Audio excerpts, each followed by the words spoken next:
Que Deus nos abençoe nesta manhã tão bela, a todos os presentes em várias dimensões do ser e do saber, aos nossos internautas amigos, aos nossos instrutores espirituais, os nossos estados de consciência mais profundo. Vamos rever algumas coisas para nos posicionarmos antes o que já foi apresentado. Porque hoje tem algumas criaturas que não estavam ontem, de várias dimensões, então nós vamos apenas fazer um breve resumo e depois seguirmos a ordem daquilo que pretendemos. A mediunidade como instrumento de evolução do espírito. E quando falamos do espírito, não estamos falando da individualidade, mas do espírito desde a mônada primordial ao imensurável. Porque, de acordo com Joana de Ângeles, na obra O Despertar do Espírito, e olha que quando Joana de Ângeles narra na sua complexidade, você toma fôlego, respira fundo, que a coisa pega. Agora, quando ela fala na sua imensa complexidade, o espírito, a individualidade, expressa-se através do eu superior. E agora nós vamos ver quem é esse eu superior. Aqui está o espírito, e o eu superior não é outro senão a maior de todas as potências, a vontade. É o médium entre a consciência e o que ela quer trabalhar. E sabemos que esta consciência, como síntese de todas as vivências, tendo como médium fiel executores de seus projetos e de seus propósitos, ela vai atuar inicialmente no inconsciente, onde estão as experiências que foram adquiridas e ainda não aprimoradas conforme a pauta vigente. De modo que, para que essa consciência trabalhe com o auxílio desse médium fiel, os conteúdos que nós chamamos de traumas, de conflitos, das causas perturbadoras do universo mental, psíquico, emocional e físico, ela precisa de um laboratório, que não é outro senão uma emanação da própria consciência, segundo Joana de Ângeles. De modo que a consciência, a síntese, no âmago da consciência, o reino de Deus em nós. O eu superior, vontade, guardião, mentor ou guia espiritual, o seu agente. O campo de trabalho, o inconsciente. O laboratório, a mente. O setor a ser construído imediato, o subconsciente, onde o que fora escolhido pela consciência e regido pelo eu superior do inconsciente no universo consciente que é a mente, forma-se o subconsciente, que tem o objetivo de gerenciar o perispírito e o corpo biológico, por sua vez. De modo que esse perispírito, que vai ser gestado a partir desta proposta, é mediante o que fora selecionado do inconsciente, regido pelos conteúdos nobres do eu superior, que manifesta a consciência. Ou seja, os professores estão a cargo do eu superior, em obediência à pauta da consciência, e os alunos, os que vieram do inconsciente para compor este setor que nós chamamos de o universo, o reino dos instintos. E para Pietro Baldi, na obra A Grande Síntese, cada instinto é uma pequena alma, que fraciona-se do subconsciente para ajudar a governar o perispírito e, consequentemente, o corpo, com seus sistemas, consequentemente com seus órgãos, cada tecido dentro do órgão, cada célula que compõe os tecidos, cada molécula que compõe as células e cada átomo que compõe essas moléculas. Tudo isso são pequenas almas. No dizer dos Espíritos, ou do Espírito da Verdade, na obra O Livro dos Espíritos, quando Allan Kardec pergunta na questão 140, o que pensar da alma, o que estaria encarnado, subdividida em quantas partes foram os órgãos, os músculos, os nervos, e ele se estivermos falando da alma vital, está correto. Ela subdivide, mas hoje a alma instintiva também. Porque na obra A Gênese, no capítulo 3º, Kardec anota com clareza: os instintos não pertencem nem ao espírito ainda como virtudes, e tampouco pertence ao corpo. São agentes da natureza, que nós chamamos de elementais. E com Ramatiz, em Fisiologia da Alma, todas as facetas do corpo biológico, do perispírito, são governadas pelos elementais, que formam, na realidade, a base de coesão e sustentação da vida em todos os reinos. Então, quando no livro Despertar da Consciência, começamos a análise dos elementais do reino pré-humano até o reino mental, percebemos com André Luiz que a matéria mental é composta de seres vivos incontáveis, eles. E com Kardec, e também com Ramatiz, na obra que eu acabei de citar, Fisiologia da Alma, cada elétron dentro de um átomo é regido por um elemental maior. E os fótons que obedecem são elementais menores. São agentes ou espíritos da natureza, segundo Aulus, na obra Nos Domínios da Mediunidade. De modo que, quando Pietro Baldi mergulha no mundo subatômico, buscando a origem do elemento que anima e governa a vida, esses seres ínfimos, como se interrompesse a sua marcha mental e lhe questionaste: quem és tu que ouve? Ouça, nós lhe dizemos. Quer dizer, nós existimos. Poderiam ter dito: nós somos os princípios inteligentes do universo, o espírito simples e sem ciência, que estávamos aqui onde a voz de um ser ainda não nos havia convidado, conforme Galileu na obra A Gênese. Existem tantos reinos aquém do reino mineral que não daria para descrever, conforme o próprio Galileu. Então, quando nós falamos de átomos do mundo físico, estamos falando da base através da qual, ou do energismo, usada para compor todas as formas da natureza, segundo Kardec na obra A Gênese.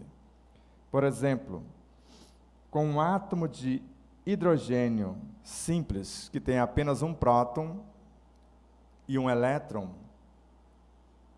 e se eu convidar mais 3 átomos com o mesmo padrão, eu vou unir os 4, liberando 2 elétrons, para serem elétrons livres e participar da luz elétrica, ou da energia elétrica, por exemplo,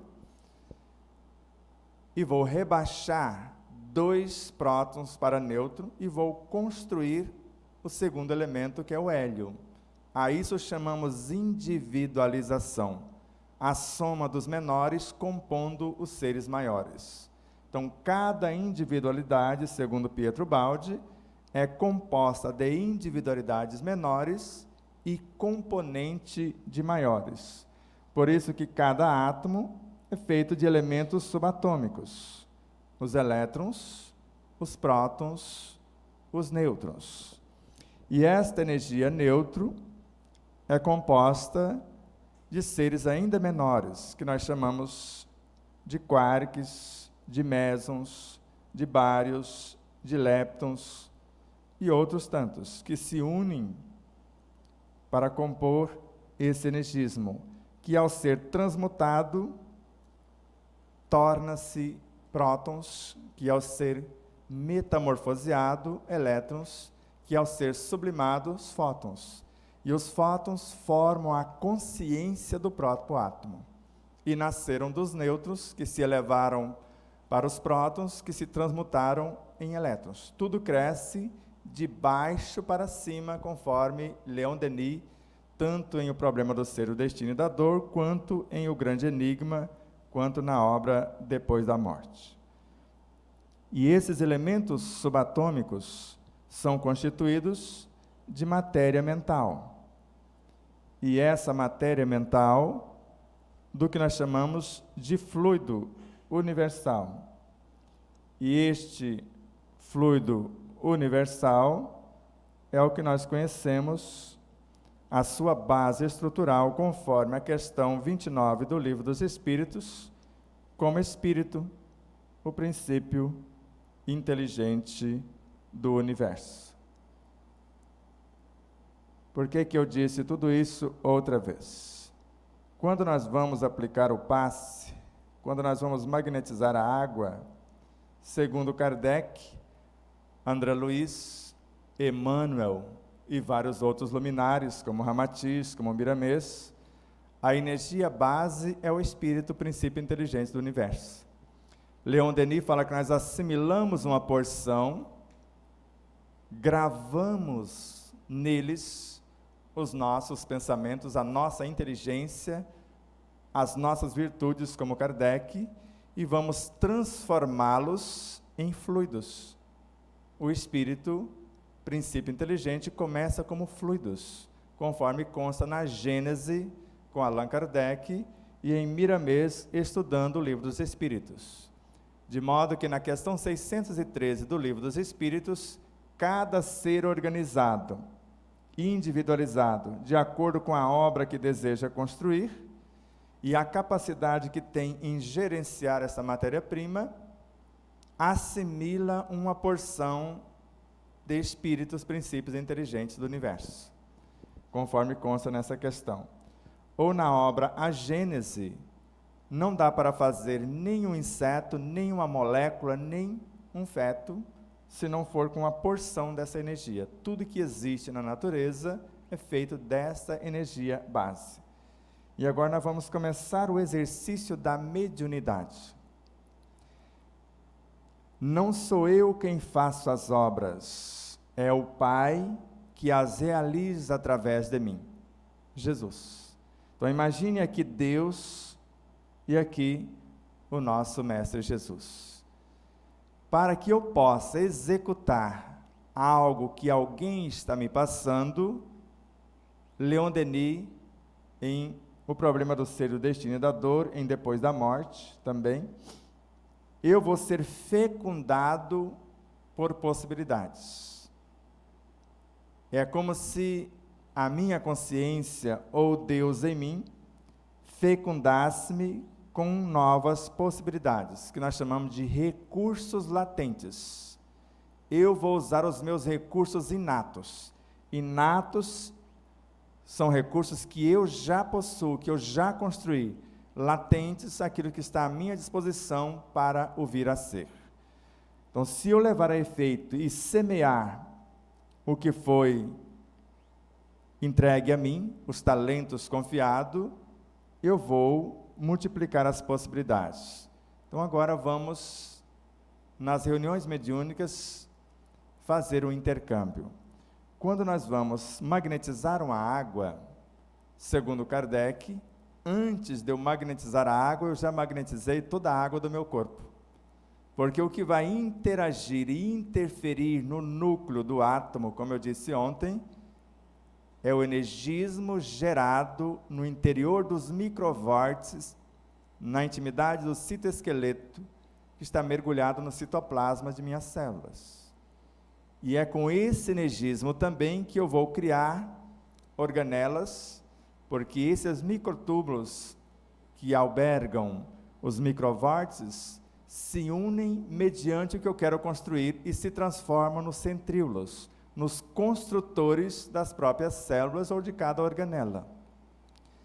E agora ele vai construir médiums, que no caso são os ribossomos, para interagir com a consciência da célula, que é o DNA. Então está vendo aí a mediunidade. E agora trabalhando em parceria, porque os microvórtices deveria ser de responsabilidade da alma encarnada. Ela deveria ou tem a obrigação moral de saber disto. Então agora ela, com o seu projeto em obediência à sua consciência, vai interagir através desse médium que o centríolo cria, o ribossomo, e conversar com a guanina, com a timina, com a citosina, com a adenina, e juntos formar os genes. As consciências que sabem criar as proteínas. Mas o agente que vai ordená-las de fato é o que vai nascer dos genes, os aminoácidos. Esses vão pegar a matéria-prima que nós atraímos pelo ar, pelo pensamento, pelo que comemos, pelo que lemos, pelo que ouvimos, e no formato de moléculas de glicose, que vai chegar à intimidade das mitocôndrias, regidas pela insulina, pelo glucagon e etc., vai ser fracionadas por esta usina de força, que é uma bactéria domesticada, usando o combustível do oxigênio, e vai entregar a matéria-prima para os aminoácidos, auxiliados pelo ribossomo, pelo retículo endoplasmático, e juntos retículo endoplasmático e ribossomo forma o retículo endoplasmático rugoso, as fábricas de proteínas. E é com esta energia que nós vamos ajudar os enfermos. Essa energia é o nosso plasma celular. Não só aquele plasma lá no microvórtice, que é o plasma de nossas virtudes personificadas. Esse plasma das virtudes personificadas vai interagir com o que comemos, por isso que o médico, se não alimentar direito, ele desmaia no trabalho. Se alimentar além da conta, ele vomita.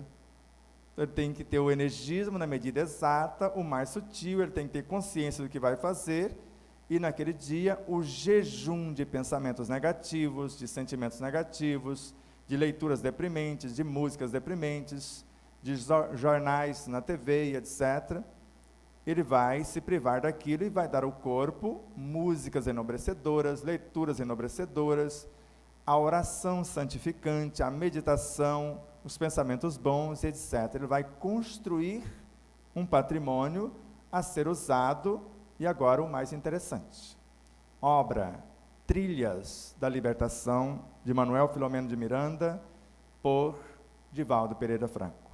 Na hora da manifestação, o médium tem que ter um valor que ele vai entregar para acalmar o espírito necessitado, sofrido, o que chamamos de choque anímico. Então, com os meus valores virtuosos, com a compaixão, com a piedade, com a misericórdia, eu vou dar a esse ser este amor incondicional, eu vou acolhê-lo no meu campo vibracional.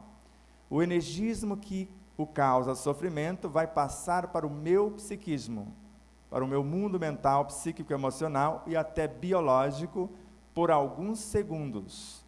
Mas os médiuns que não estudam, que não se moralizam, vão se queixar das dores. Se queixou, fica grudado no seu perispírito, como uma nódoa, como uma lama de difícil limpeza ou desintegração. Se ele não se queixa por saber o que está fazendo, ele vai receber segundos depois, que vai ser retirado esse energismo pelos benfeitores que estão conduzindo o trabalho, e vai multiplicar 100 ou 1000 vezes a mais do que ele doou para socorrer o assistido. E não é só isso. Quando eu estou fazendo isso, eu me conectei com todas as minhas vivências, segundo Kardec. Com todos os seres dentro de um mundo e com todos os seres em todos os mundos. Ou seja, tudo que existe no meu universo, no meu multiverso, porque eu sou a soma de muitos. Quantas vidas compõem a minha vida biológica somente?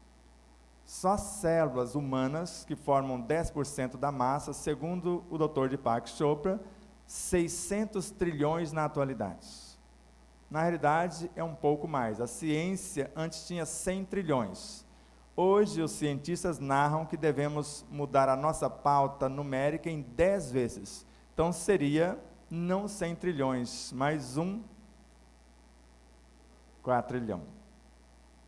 E a cada segundo não morre 100 milhões de células, morre 600, ou melhor, 1 bilhão de células num segundo.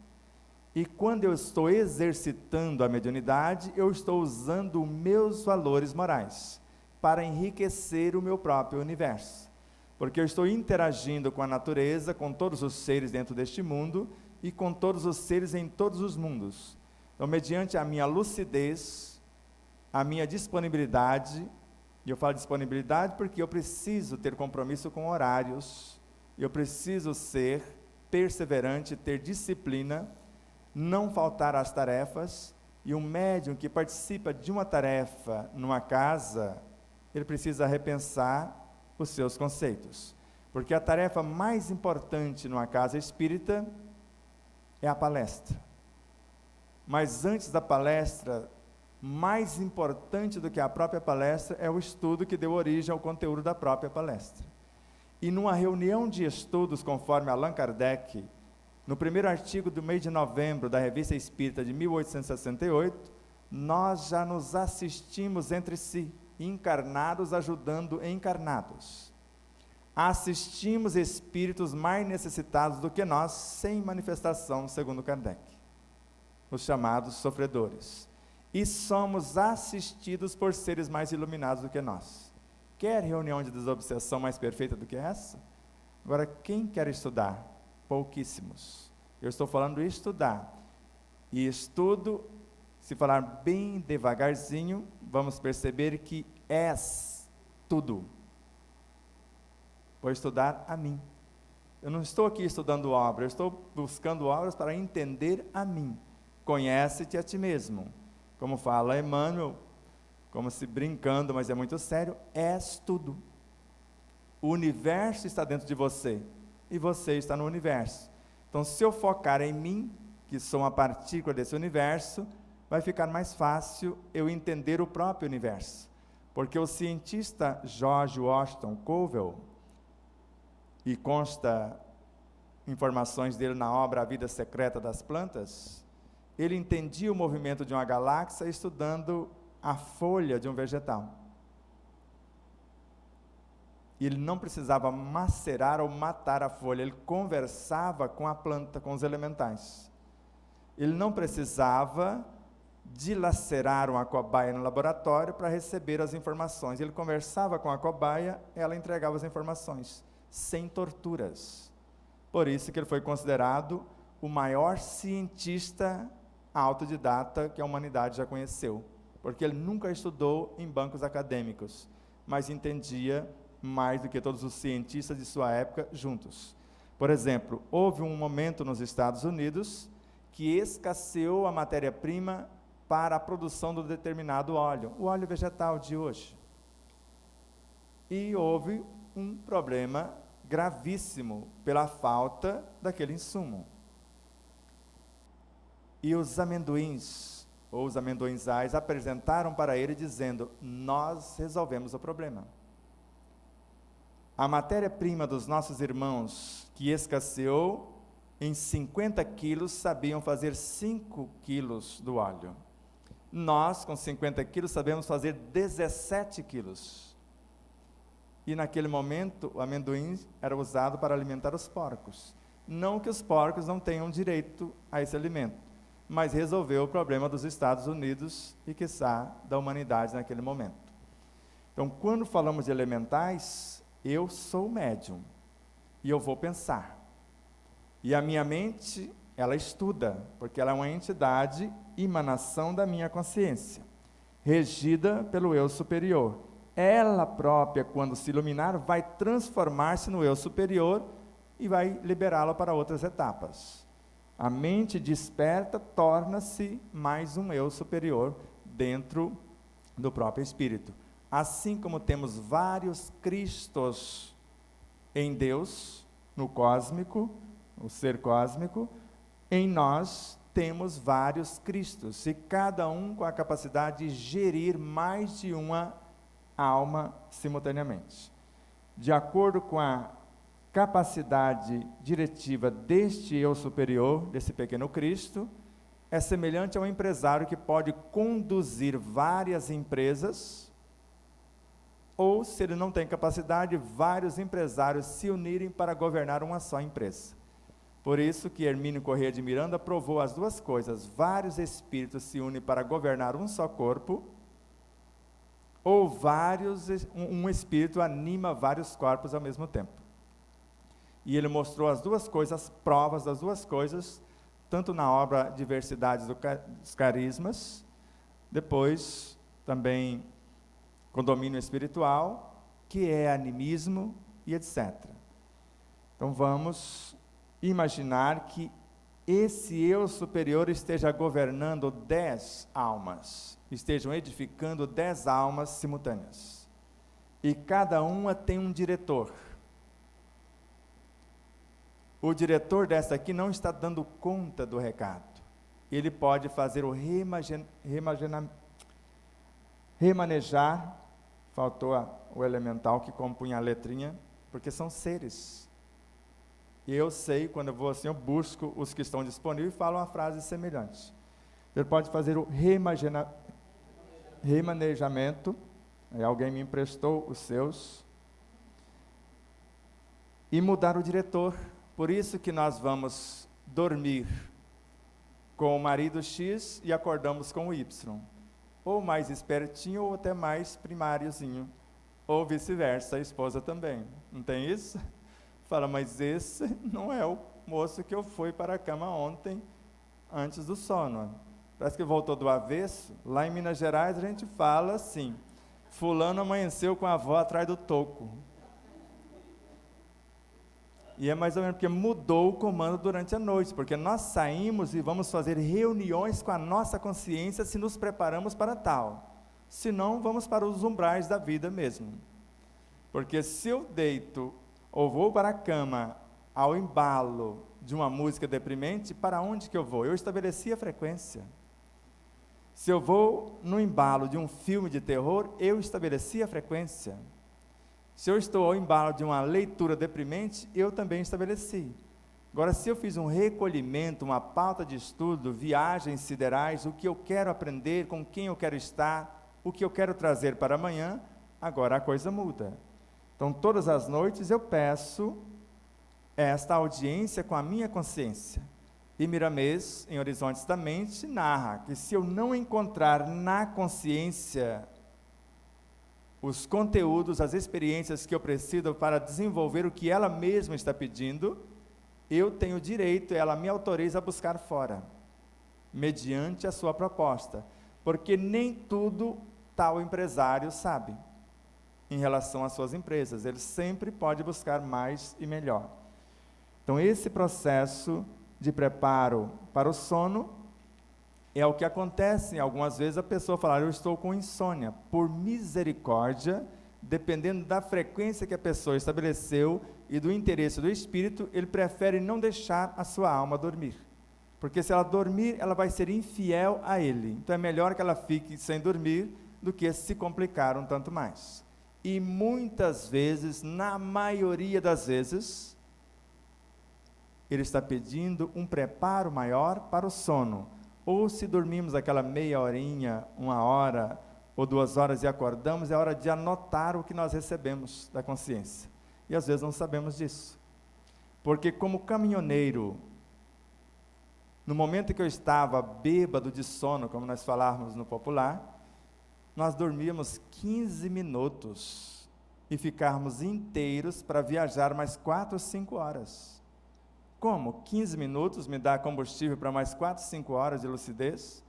Então eu preciso de 12 horas de sono, de 8 horas ou de qualidade? porque horas de sono não garante repouso, assim como quantidade de alimentos não garante nutrição. Agora, como, onde, com quem? Agora sim. Bom, como eu estou me preparando para tal? Com quem eu desejo? Onde eu vou estar? Isso garante repouso, porque durante o sono eu continuo médium. Na mesma obra, Trilhas da Libertação, a reunião mediúnica terminou aqui e continua. Aí o médium vai para casa, vai para a farra. A maioria. O trabalho continua. Ali eu preciso me preparar ainda melhor do que fiz para vir para o trabalho aqui. E agora, com outro estado de consciência, eu vou desdobrar para conversar com outros planos. E com certeza existem N dimensões que estão acontecendo isto no próprio espírito, nesse processo mediúnico. Intercambiando recursos dele mesmo, vamos dar um exemplo. Vocês sabem que o que nós chamamos hoje de Francisco de Assis, o governador espiritual, vou falar governador, o orientador espiritual dessa casa, é uma individualidade que acolhe em si, e partes desse ser é o que nós chamamos de Joana de Ângeles, de Miramês, de Bezerra de Menezes, são frações dessa consciência Francisco. Muitos esquecem que a soma dos menores compõe os maiores. Por exemplo, o despertar da consciência do átomo ao anjo. Porque do anjo para cima vamos falar no terceiro livro, porque senão a gente desencarna ou alguém desencarna a gente antes do tempo. Porque quando unimos vários espíritos despertos na sua consciência, formamos os anjos. Então o anjo não será eu e vocês juntos. Vamos formar ou nos tornarmos um anjo. A soma dos espíritos não forma um todo? Não constitui o mundo completo? Está na questão 152 do Livro dos Espíritos. A reunião desses anjos forma os arcanjos. A reunião dos arcanjos forma os querubins. Destes os serafins. Dos serafins os cristos, que já conseguem construir planetas. Construir a união desses cristos que conseguem elaborar e construir e governar cada planeta, a união deles todos forma a consciência Cristo do sistema solar. E assim sucessivamente, como eu comecei a dizer ontem. Mais ou menos claro?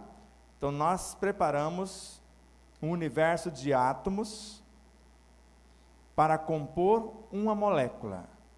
Das 280 milhões de moléculas que vão formar apenas uma hemácia no meu sangue. 280 milhões de moléculas. Essas 280 milhões de moléculas formou apenas uma consciência. Essa consciência celular, unida a outras consciências, pode formar, por exemplo, o tecido muscular. Mas o tecido muscular, no mínimo, tem 3 subdivisões: o liso, o esquelético e o cardíaco. Então, tem 3 especialidades dentro desse tecido, compondo essa consciência tecido muscular. Mas ele precisa ser auxiliado por outros tecidos, como o conjuntivo. Ele tem 5 dimensões iniciais: o propriamente dito, o sanguíneo, o ósseo, o adiposo, o cartilaginoso. Ou isso mesmo. Mas agora, eu quero estudar uma dessas subdivisões? Tudo bem, pode ser o sangue. O sangue, no mínimo, tem 4 divisões conscienciais. Plasma, que forma 55%, os leucócitos, as plaquetas, as hemácias. As hemácias nasceram da mesma célula-tronco, que extirpou o seu núcleo para transformar-se nela. As plaquetas é a mesma célula-tronco que se deixou desmontar, são peças de reposição das próprias células. Os leucócitos, no mínimo, têm 2 grandes famílias: os agranulócitos e os granulócitos. Os que têm grânulos em seu citoplasma e os que não têm. E da família dos granulócitos, no mínimo tem 3 subdivisões. Isso tudo é mediunidade. Se eu quero entender o que é mediunidade, eu vou ter os neutrófilos, eosinófilos e basófilos. Mas se eu partir para os outros, os agranulócitos, no mínimo 2 grandes famílias: os linfócitos e os monócitos. Mas se eu quiser dividir os linfócitos, linfócito B, linfócito T. E se eu quiser entender o T, 3 subdivisões: os citotóxicos, os supressores e, ao mesmo tempo, os auxiliares. E quando eu quero construir um tecido, eu não sei nem o que eu vou convidar. Eu aprendi a criar células com poder quimioterápico ensinado por Joana de Ângeles, porque eu estudei pelo menos os meus tecidos. Agora eu quero ser médium dos espíritos. Isso é covardia. Me desculpe. Porque eu vou entregar meu equipamento, é ele que vai trabalhar, o espírito. Tupinambá, como eu falei ontem, a Dona Rosa, ele não quer mais instrumento. Dona Rosa trabalha a maior parte do tempo fora do corpo com ele, pegando na massa, com a mão na massa. Poucas às vezes, mas com a Adriana, ele não quer mais nem esses pequenos momentos. Totalmente fora do corpo com ele, pegando na enxada, na charrua, né? Porque assim, eles querem parceiros, eles querem que nós acordemos e sejamos os gestores conscientes de nossas realidades. Porque médio, como eu disse ontem, é intercambiar recursos entre as diversas realidades da minha própria consciência.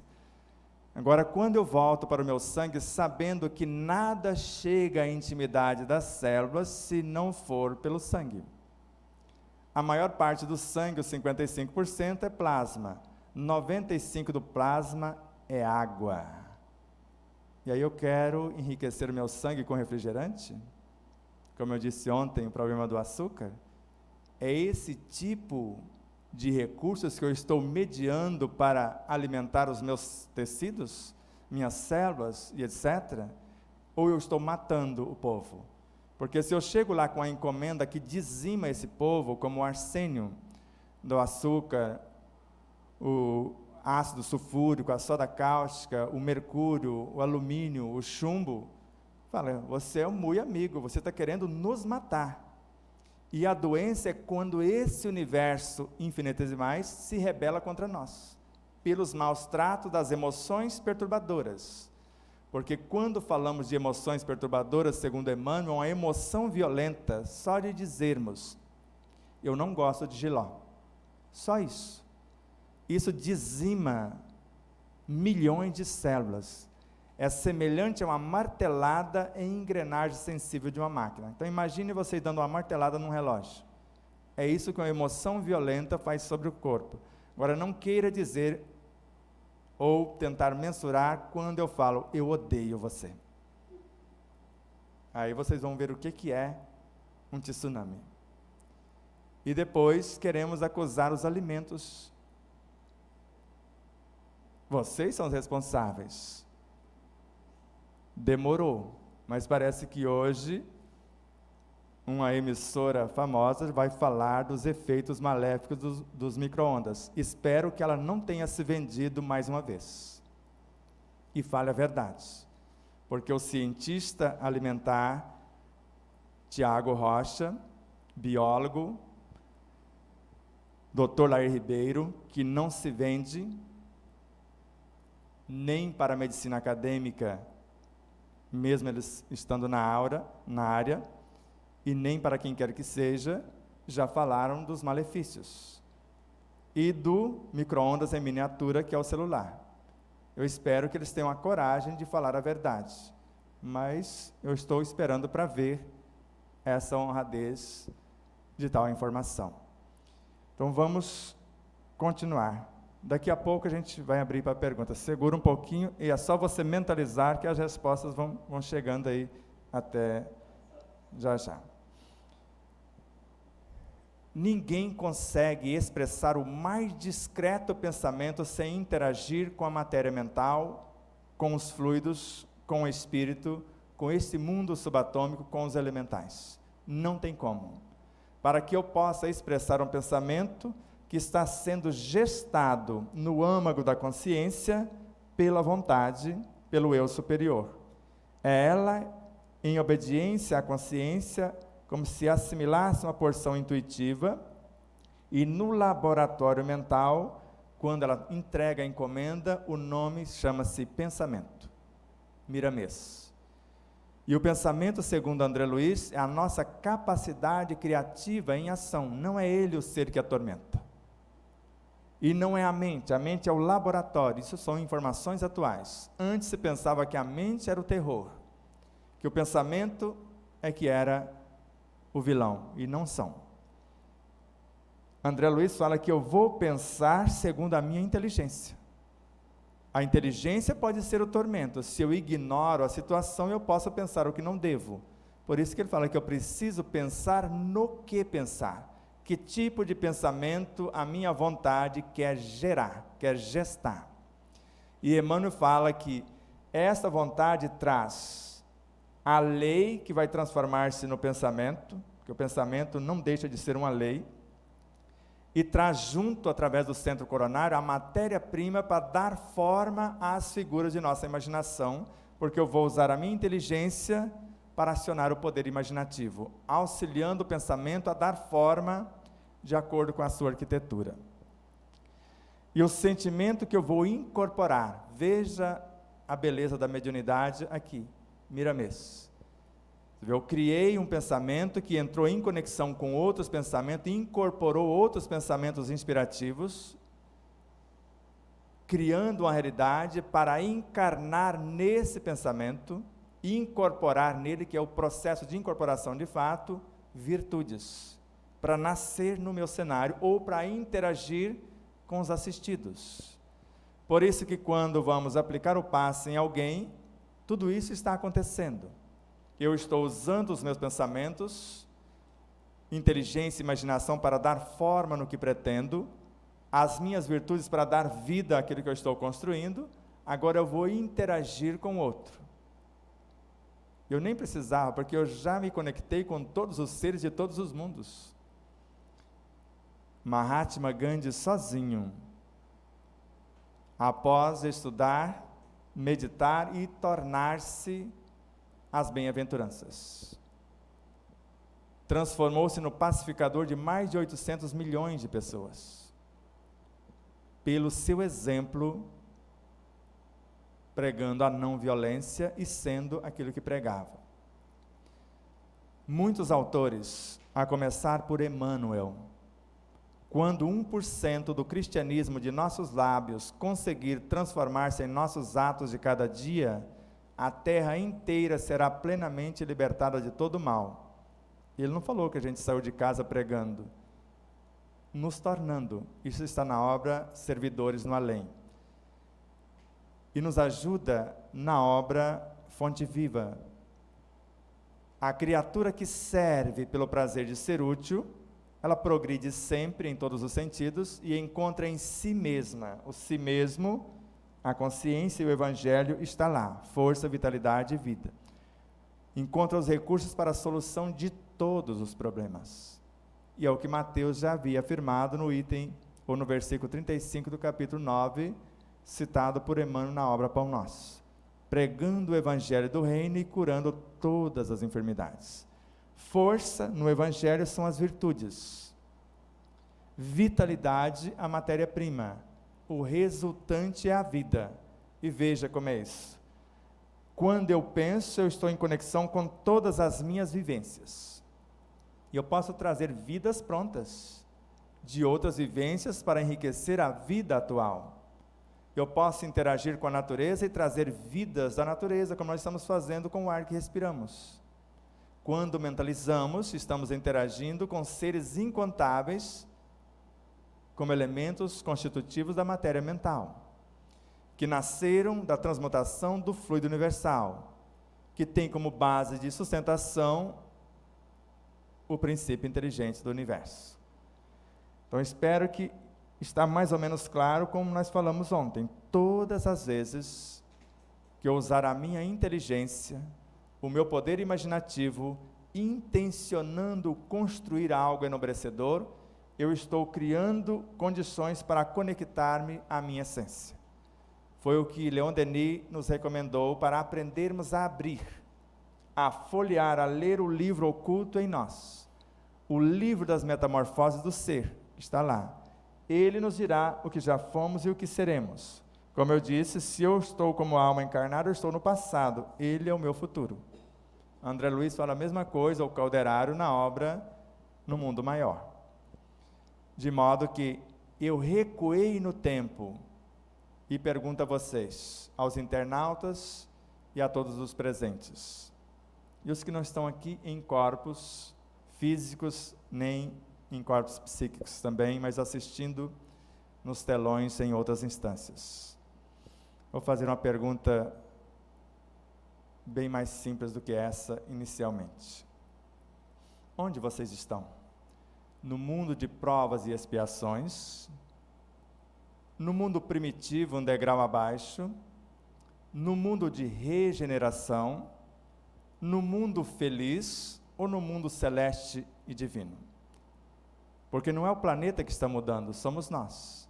Dependendo onde eu estou, eu posso dizer, eu estou no mundo celeste e divino.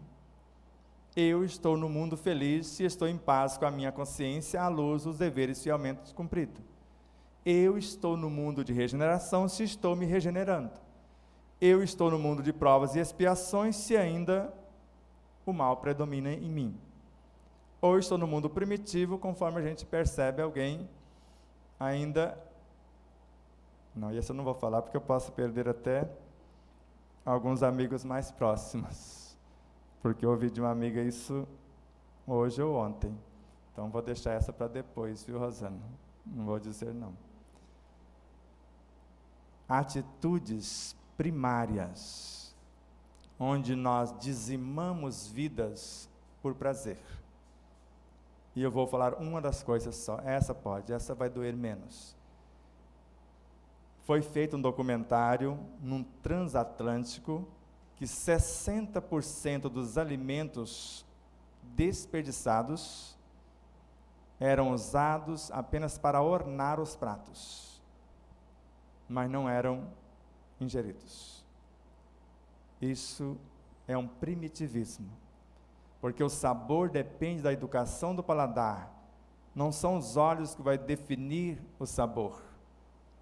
Se eu tenho consciência do que tem em cada alimento, eu não preciso ninguém fazer artifício de temperos ou de estruturas ornamentais para chamar a atenção para aquilo que eu necessito de fato.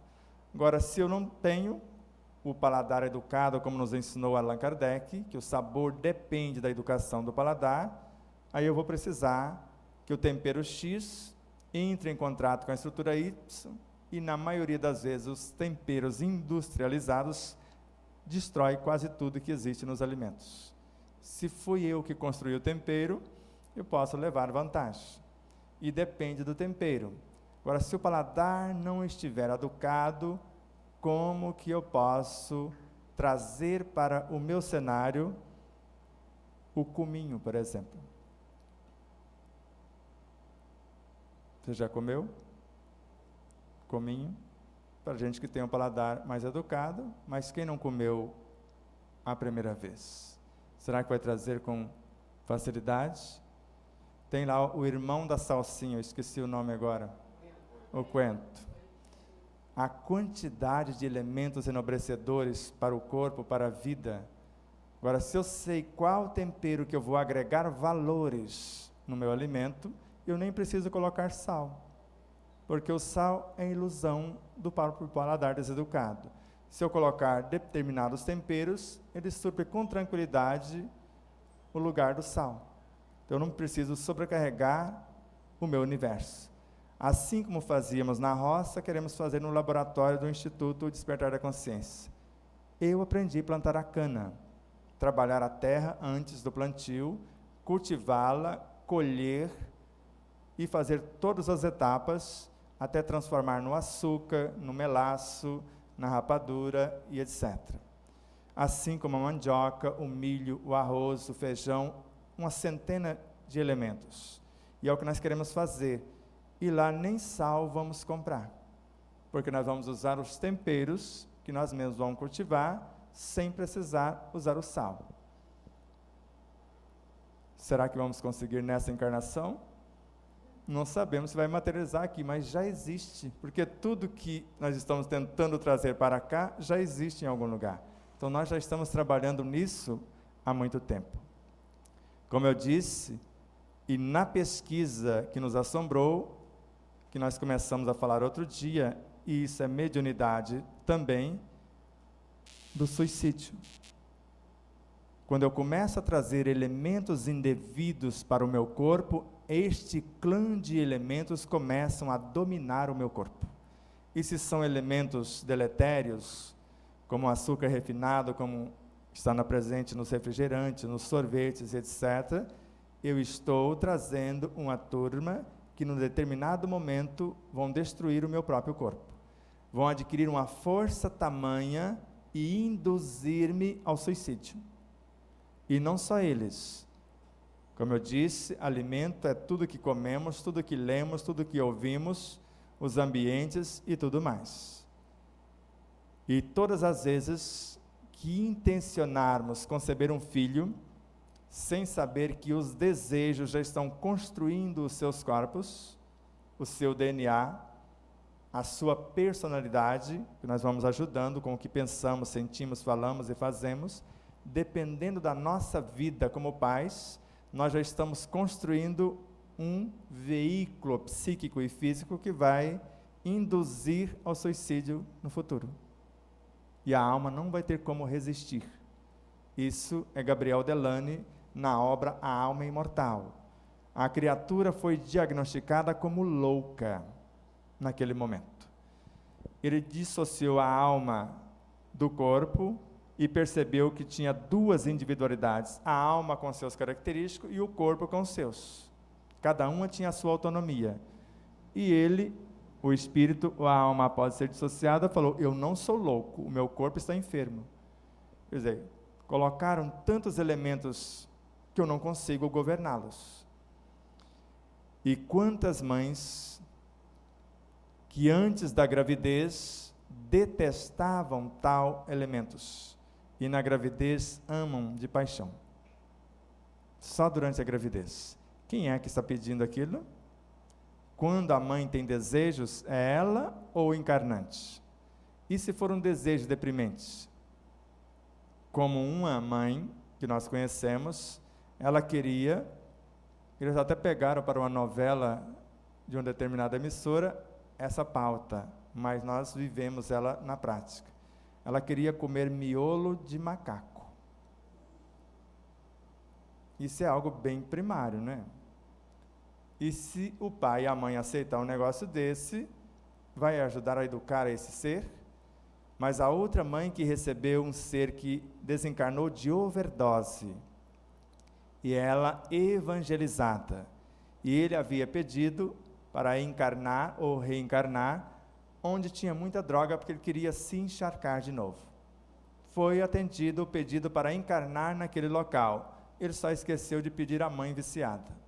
E pegaram a mãe mais evangelizada e educada na sua alimentação, e ela o curou da dependência química em 6 meses de gestação. Porque a criança, durante a gestação, aprende 10.000 vezes a mais com o que os pais são. E isso é mediunidade. A mediunidade mais bela, é a única incorporação que eu conheço de um ser para outro, é a gravidez. Literalmente eu incorporei um ser. Ou quando eu incorporo algo da minha consciência na minha realidade. Isso eu estou incorporando, pode ficar em mim. Agora, um espírito vai manifestar através de mim. Ele não entra nem na minha mente, se eu souber o que eu estou fazendo.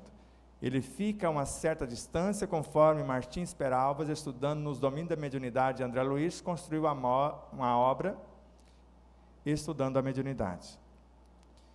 Ele emite o seu pensar, eu recebo e posso censurar. Isso eu não vou dizer. Os equipamentos são meus. Por isso, o médium educado, o médium que se conhece, pode ser o espírito mais tormentoso, ele vai usar as palavras mais serenas e passar a mensagem sem se perturbar. Porque eu é que mando, eu é que sou o gerente desse negócio. Não são vocês. Como o Dr. José Raul Teixeira nos alerta, o máximo que eles podem falar, estamos aqui, podemos, e sou eu que digo, pode ou não. Agora, se eu não tenho moral, não tenho conhecimento, portas abertas, entra quem quer, na hora que quer, e etc. Por isso, essas mediunidades educadas, em qualquer momento, em qualquer lugar, está manifestando, eu não sei quais espíritos, porque a maioria são dela própria, porque não se educa, não se disciplina, e etc., e não se conhece. Vou dar um tempinho para não colocar mais informações para esse momento, porque agora precisamos digerir isso em primeiro plano, após o retorno, através das perguntas e respostas. E depois vamos fazer a conclusão do nosso estudo, que nós começamos um estudo, porque a mediunidade como instrumento do Espírito não tem fim o estudo, porque a cada dia nós percebemos informações novas. E o próprio Kardec tinha a coragem de interrogar os espíritos, como a Dona Rosa tem, a Adriana tem, a Rosana, todos vocês. Eles não sabem tudo. Muitos espíritos que estão manifestando através de nós, às vezes sabem menos do que nós. Pelo depoimento de um amigo muito querido, chamado Moab José, de São Luís do Maranhão, que está à frente do Pouso da Esperança. Ele construiu agora um abrigo para crianças que estão visitadas pelo câncer durante o tratamento. Ele conviveu pessoalmente com Francisco Cândido Xavier e declara, eu posso estar colocando até a vida dele, porque agora eu já falei o nome, não tem como voltar atrás, mas ele, pela sua moralidade, a sua lucidez, vai tirar de letra. Ele narra que Chico Xavier sabia mais do que todos os espíritos que ele, por meio dele, se pronunciara, com exceção de um, que assinou como a alma do mundo. Mas muito mais sábio do que Emmanuel, do que Bezerra, do que André Luiz, ele narra isso com extrema clareza. E narra que a maioria das mensagens, quiçá, pode ter sido colocado um nome, porque nós necessitamos do nome, que ele poderia simplesmente assinar Chico Xavier. Porque eles conversavam com Chico, e eles têm evidência, tanto o Moab quanto outros seres, e sabe quando o Chico está acompanhado ou não. E percebia que na maioria das respostas, aquela lucidez, principalmente no pinga-fogo, era basicamente o Chico. Às vezes, por adquirir um crédito, Emmanuel está me dizendo, mas ele não via Emmanuel coisa nenhuma. Só que ele e Emmanuel são galhos da mesma árvore. Emmanuel é uma fração da consciência que, junto com Chico e outros, formam a realidade. Como América, Pauliello Marques, Ramatiz, Akhenaton e outros espíritos, formam um ser maior.